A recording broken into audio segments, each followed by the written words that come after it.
Nagpadayon ang pagtukod sa mga malasakit centers sa nasod.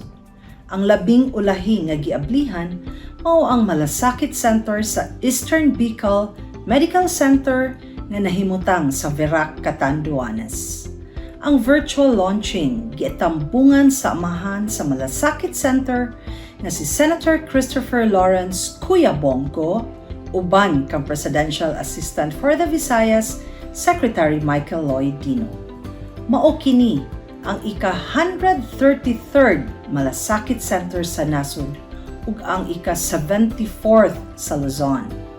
Gidawat sa mga opisyal sa hospital ang 3 million pesos na Social Civic Projects Fund sa Office of the President ug laing 10 million pesos gikan sa Medical Assistance for Indigent Patients Program sa Department of Health.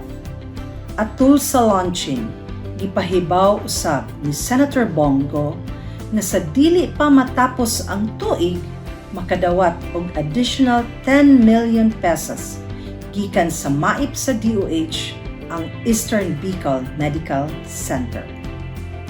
Moabot na unya og 20 million pesos ang ilang MAIP fund aron makatabang og mas daghan nga pasyente.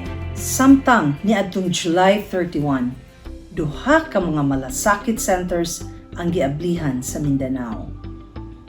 Personal nga gitambungan ni Senator Bongo ang pag-abli sa Malasakit Center sa Adela Serra T. Memorial Medical Center sa Tandag City, Surigao del Sur.